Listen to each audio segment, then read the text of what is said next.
Hello there and welcome to another one of our Lexical Lab 1 minute English videos. If you enjoy this video, make sure you subscribe to our YouTube channel and check out our website www.lexicallab.com. A couple of weeks ago, I watched a very surreal interview with a Russian Foreign Ministry spokeswoman called Maria Zakharova.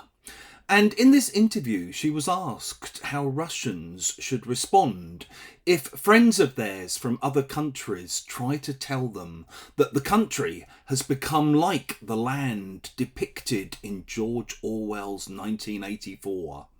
Her answer was quite something. In fact, it was positively Orwellian, a term we'll come to in a minute.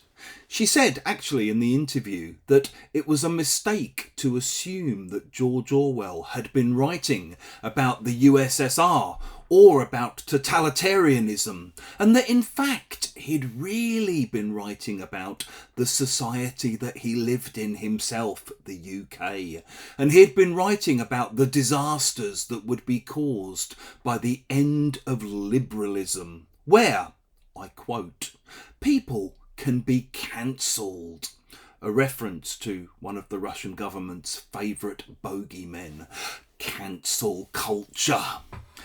One of the most remarkable things about this video for me was the fact that here was someone talking about George Orwell's 1984 in a very Orwellian way.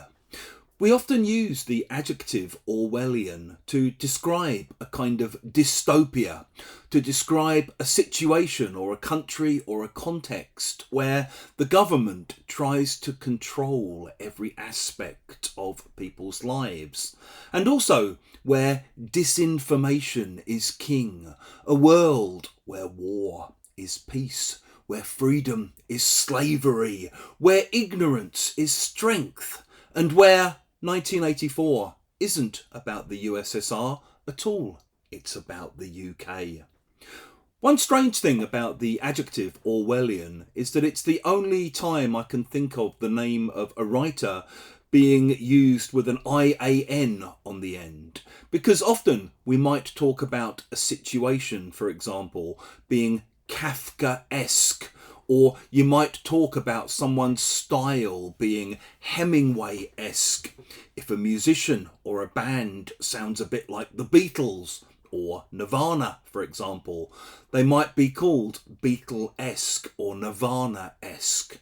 But Orwellian is Orwellian, not Orwell-esque. If you've enjoyed this video, please click the like button. It helps other people find out about what we do.